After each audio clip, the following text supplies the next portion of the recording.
actually Cirque du Soleil? Not in Montreal, in Quebec City. Quebec City, right? Yeah, and after I worked for a different company in Europe mostly, and Canada. I did cruise ship, big company, and yeah, my own company too. So yeah. I trained as a dancer for the past 15 years and performed with Cirque du Soleil, Viva Elvis, and other shows in Las Vegas. And I've wanted to be in Cirque because, for at least 13 of those 15 years, because right around the beginning of my career, my mom would always take me to the Big Ten shows that passed through Toronto, and so that was just an inspiration. But there was never roles that I ever saw for dancers in touring shows and arena shows, and then with getting a little more gymnastics under my belt and more performance, I was able to make my way in. What style of dance are you? I'm a little bit of everything dancer. I do ballroom, tap, jazz, hip hop, gymnastic, hip hop, ballet, tap. Fantastic. I come from a martial arts background, specifically sports taekwondo, and I grew up in a coastal town, so I spent most of my time surfing, and I didn't anticipate this was going to be my life. But when I was 18, I went backpacking and I saw a surf show in Vegas, and after I saw O, it was pretty much 10 years to the day when I signed the contract for this gig. So between finishing high school, I went to the National Institute of Circus Arts in Melbourne for 3 years, and then I spent the last 5 years with my own company, some other touring companies. I took a year off because I had to have a shoulder reconstruction. And Well, that goes in line with that bone. well, it's not a broken bone technically. Technically, it's not a broken bone. and then here I am. So yeah, I will try my best in English. Okay. I'm a choreographer and dancer, acrobatic and drum player too. So I started in Africa for like 1995. And one day I meet one girl from Canada. She saw me performing and she said, you must be in Cirque du Soleil. Like many long times ago. And I said, Cirque du Soleil, what kind of things they're doing there? And she said, circus, dancing, play drum, they do everything, singer. So you can do that. I said, yeah. So, and the last 11 years I've been in France, working with my own company and work with many other choreographers too. And when I saw on Facebook, the Cirque du Soleil make an audition, I said, okay, now man, it's time for you to get to this audition. And 2 years ago, I come to Montreal to make an audition, and it works. And 3 years later, I saw Toruk on Facebook again, and I said, hey, this one I must to be in. So I called them. I said, I need to be in this piece. I said, okay, let's see. I was talking with one guy. What's his name? I forgot his name. No. It's like, oh, I'm sorry for her. But she just make me on contact with one other guy, named Claude Vendette. He's a artistic detector. So he said, okay, let's see. Maybe they need someone to play drum. Are you a drum player? I said, yeah, I can do more than that, but for drum player, it's okay too. And they sent me some track to play on it, and it's worked. And now I'm here. So I'm here as a drummer. In the first act, I play for the clan called Omatikaya, and I do dancing, acrobatic things, and yeah, I do all. And this is cool. So it sounds like you've got a lot of multi-talented, multi-skilled people. So it's not just one thing, you got into a number of different things. yeah, and that's the common thread with the whole cast. Everyone is a generalist, so they have 5 or 6 different specialties up their sleeve. How intense are the rehearsals? Is it like grueling hours all day long? At the moment, it's pretty tough. It's varied because we've gone through a process where we were in Montreal and we had, sometimes it was a 6-hour day, and then we moved over here and it bumped up a little bit, and at the moment we're on about a 12-hour a day schedule. But I mean, it's really reasonably broken up. I mean, we come in the morning and we have like the pre-lunch block, we call it, and you have an hour off for lunch, and then we have 90 minutes, basically we walk on something, have a break, 90 minutes, and then we have dinner, 90 minutes we're on again, and so it's broken up. It's a long day, but it's always productive. and really tiring as hell. Yeah, just staying indoors for 12, 13 hours, 6 days a week can just be tiresome, even if it's easy work. So doing something as large as this can be taxing quick, but they're pretty good about giving us breaks when we need them, or just being, okay, this will just be a non-acro pass, just do blocking and protect yourself. Know your body. Have most of you guys watched the movie to get movements in the Navi? Insane amounts. Insane amounts. That was pretty much the main homework they gave us before we came here. There was that, okay, when in doubt, watch the movie. Was kind of what we did. I just know I kept it running in the background of my living room for like the last month before I even came, so I'd just be doing anything else, and I just hear stuff or see something, and oh, it's a Navi scene, and okay, and then back into what I was doing, so it was just looping all the time.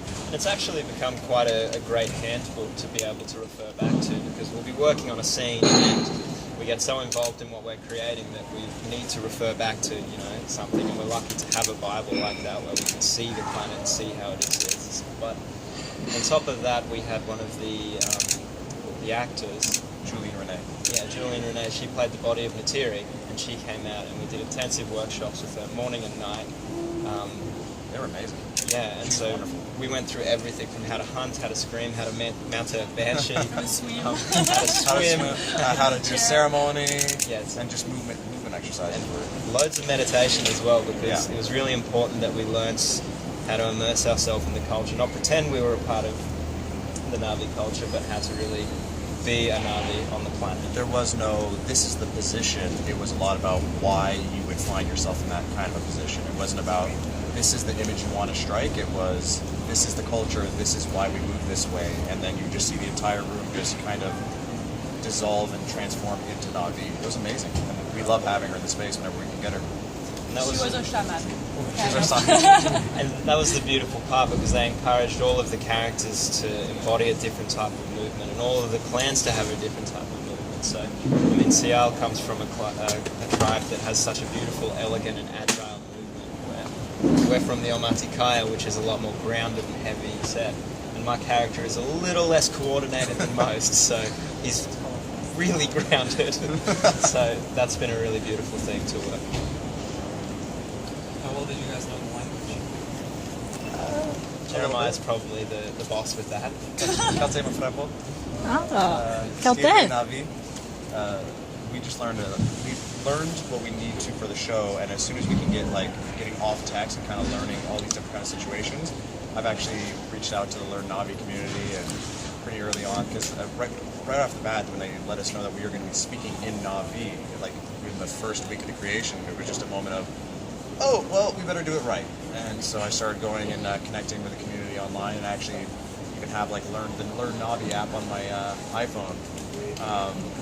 So just I remember I dumped you off to Paul. You passed me right up to quick. Paul. He's like, man. I private messaged you saying, hey, I'm in this situation. I need to learn kind of quick. I can't tell you anything about what I'm doing.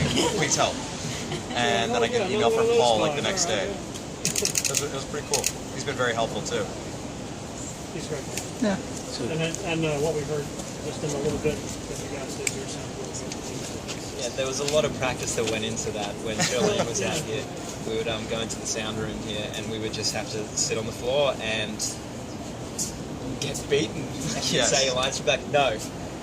Stop sounding like this and be more into it. Be more honest. That's it. A lot of people equate the culture to the language. Especially that fan base. So the better it sounds, the more real the culture is going to be. There was what you already know, of course, but I mean that's what I've heard. And you want it to be testament to the show as well. So we not only learned the lines that we were given, but we did our own research to build on that, because there's been. I'm going to back him up on that. There's a couple times where I'm out on scene with him, and we'll just kind of have a moment, and he'll throw out some Navi that's, because there's a lot of space in the scenes where we kind of haven't put down logged script yet, and we have to react. And sometimes he'll just come in with words that I didn't even know that he had learned yet, and be like, oh, yeah, and we'll just play back and back. Sial too. She jumps up on the rock sometimes, and then we'll just bust it out like it's her first foreign language. And, so we're actually slowly starting to communicate on, and using different situations like Thang and Moe, you can kind of get in a situation where we need to slow down or we need to do something quickly, and instead of breaking character just for that one line, one here or there, we've been able to start communicating in Navi to call stuff. From my standpoint, it's great to hear people using it for what it needs to be, instead of people that are just so hung up on the mechanics and the linguistics behind it. Because we got a lot of PhD linguists. But when you have people that are actually using language and pound it into something that's representing culture like that. But that's also part of language. It's always evolving. So It's so satisfying. And if you know any swear words that would come in handy, that would be great. All we have is scown right now, and we can only say it so many. Wait. That's out of the film, so that's canon. OISSS. It's about as close as you can get to. There's a couple of others. Tim is butt. Okay, I've tried scrolling through, and Or it might be there's Tim. there's so many It's words Tim. to go through that Tim I'm like, Butts. when you're trying to look just for curse words, it gets really difficult. And that's the time that I do break into English accidentally, and it's not great to go to the microphone at 100%. Well, if you're using the app, we're trying to keep it as current. Oh no, I get an app date like every 2 days. It's great. Well, it shouldn't be that much. I mean, it's whenever Paul says, "Thou shalt have this," then we have that. Owl. And 2 days later. Owl. We're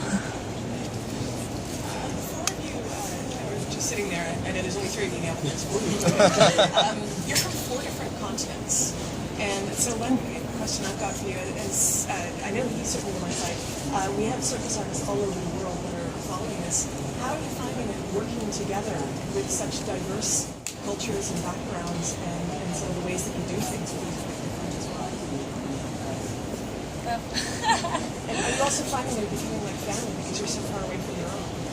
Yeah, it's great. Like we kind of like work a lot together, so it's great. Like really strong links too, and we help to each other. It's great to have like 2 trio for that because we always can see the interpretation on the other person with the same character, and it's all different culture and all different background.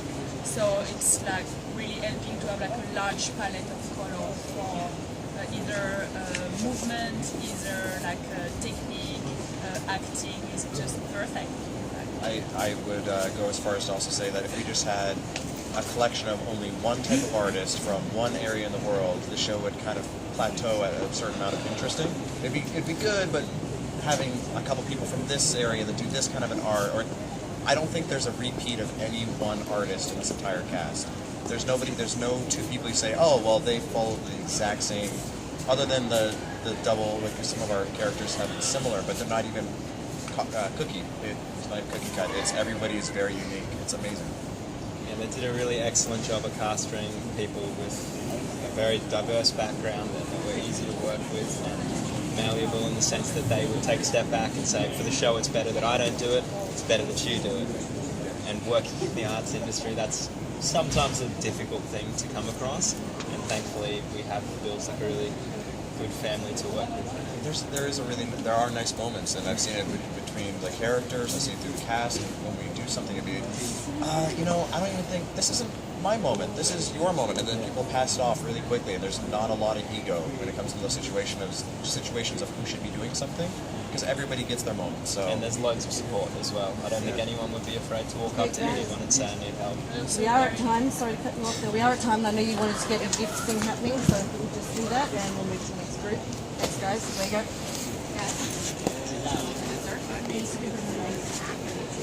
So maybe in the center, you can hold this, and then just flip it this way, and then you guys can just be standing and then like in another position or something, whether it's trying to like funny face. Just 2 pictures. So we go standing there. I'll cue you. So how many pictures do you want? 1, 2, and then It's basically I'm gonna hold it now.